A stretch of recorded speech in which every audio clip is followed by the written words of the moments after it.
Hey guys, this is Ernesto. Welcome back to yet another video. I hope you guys are having a fantastic day. I'm having a wonderful day. So today I'm going to be showing you guys two techniques that I use with respect to dodging and burning. So let's get straight into it. All right guys, so here we are in Photoshop. So the two techniques that I want to show you guys involved frequency separation and also dodging and burning. Now, I'm going to start off with frequency separation, if I could get the word out. And then I'm going to turn off frequency separation, and then I'm going to show you the other technique, which is the one that I prefer to use. But let's start with frequency. Can't get the word out. But let's start with frequency separation, okay? I'm not going to go through the process of showing you guys how to create a frequency separation because I'm pretty sure you guys know how to do that already. So now let's begin. So what do I use for my transition in the lights and shadows? I use the blur layer to do that. So the first thing that you want to do with dodging and burning, when you're working with dodging and burning, is basically get a black and white layer, okay?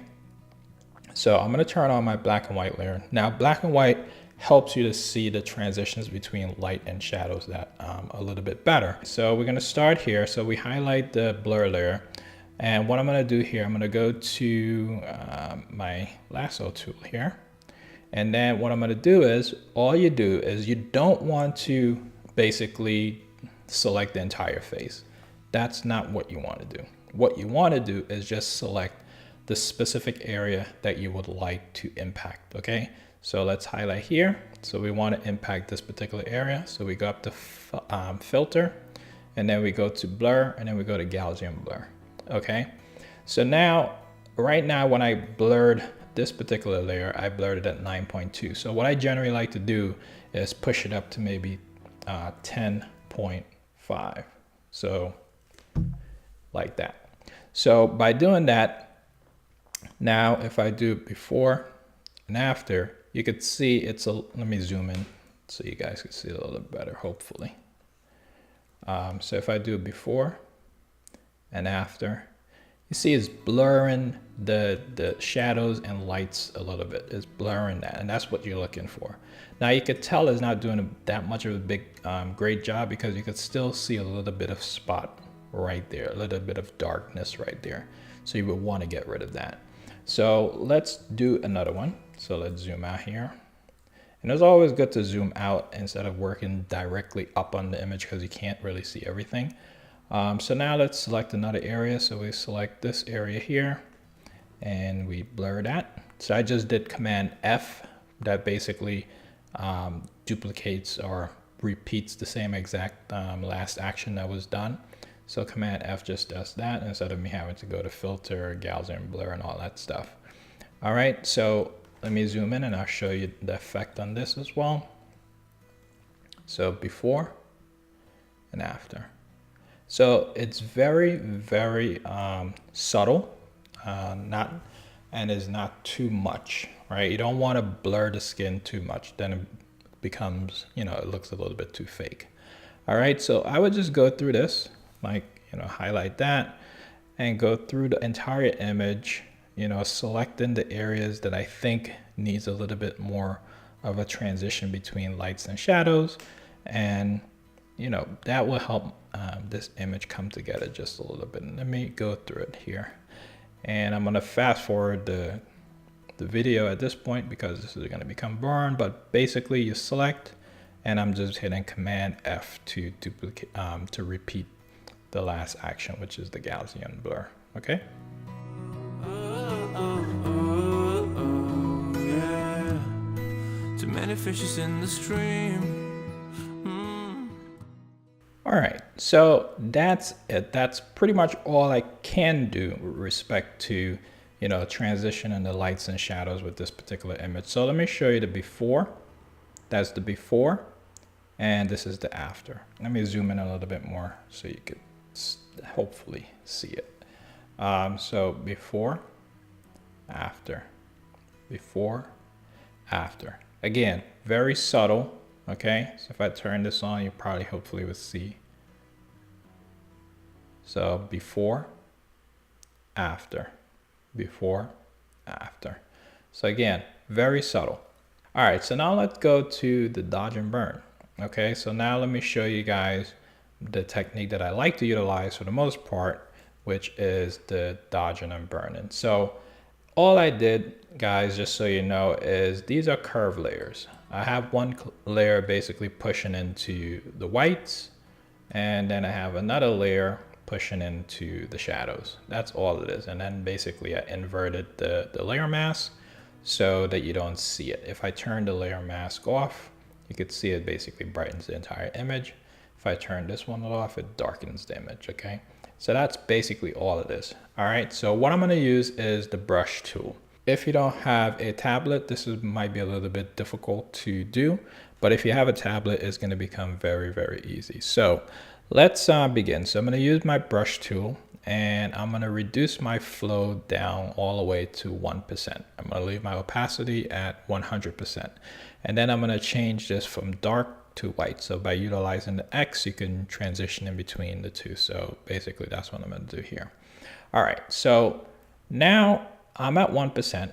And again, I'm gonna basically try to transition the lights and shadows. So let's target this area right here. And what you wanna do here is you wanna make sure that the brush is not like, you know, this size, right? You wanna make sure that the brush is the size of the area that you're trying to impact. Okay, so I'm trying to impact this area here, so I'm going to use the brush. Now this is going to feel like you're not really doing much because it's not going to look like you do anything, but you are affecting the area. You just have to trust that it's doing something, unless you have the darks on and you're not doing anything at all. But you could quickly do like a quick before and after, and you could see that how I'm impacting that area. Okay, so we're just gonna go, let me zoom out because it's better to get like a larger view of what you're trying to do here. Okay, so I'm gonna just go through here utilizing the dodge layer to help reduce some of that darkness in these areas, basically help to smooth it out so it basically matches the rest of the shadows on the subject's skin. I will tell you this, that this is a longer way of doing it. So with that said, I'm gonna fast forward at this point so you guys don't get bored out of your skull. And then I'll show you guys the before and after, okay?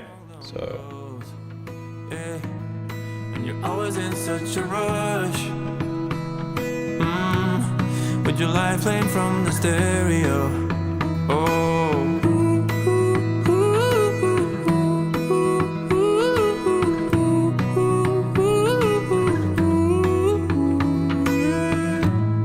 You get it but all alone. And you're always staring at your phone.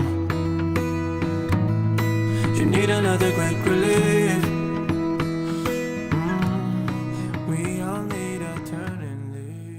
All right, guys, so that's it. That's what I basically do with respect to dodging and burning, utilizing the curves.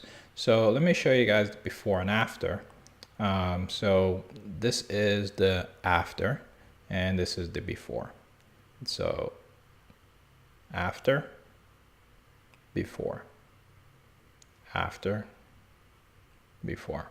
So as you can see, utilizing this technique, which is the one that I like to utilize, I believe is much more effective as opposed to utilizing the frequency separation.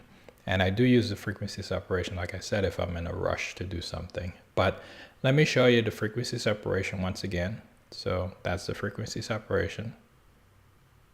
Okay, so you see it doesn't, I mean, you could push it a little bit more, but then the skin will look a little bit too like plasticky, and you don't want that. So you only could push this so far, but with the dodging and burning, you could push it a little bit more. Now, this is not actually doing any dodging and burning. All this is doing is basically transitioning the lights and shadows on the image, but I'm utilizing dodge and burn technique to do that. With frequency separation, all you're doing is utilizing the blur. All right, so I hope this was helpful. It's just a quick little technique that I utilize over time, and I hope that you guys find it helpful. All right, guys, so thank you very much for watching this video. I hope it was helpful to you.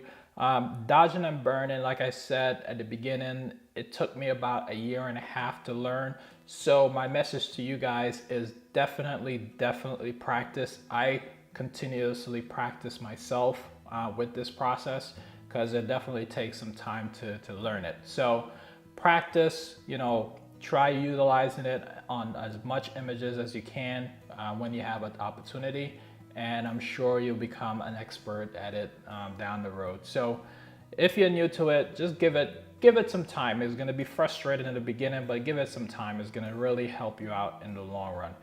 All right, so that is it, guys. If you really enjoyed this video, please go ahead and give it a thumbs up. If you learned something from this video, please give it a thumbs up. Put some comments down below. Let me know what your techniques are with respect to dodging and burning. What do you think about these 2 techniques that I did here? Please share this video with your friends and family if you think it was helpful to you, or it might be helpful to another colleague of yours or your friends and your family. Just please go ahead and share this video. And lastly, guys, if you got this far in this video and you haven't subscribed yet to the channel, what are you waiting for? Go ahead and hit that subscribe button, and I'll see you guys on the next video.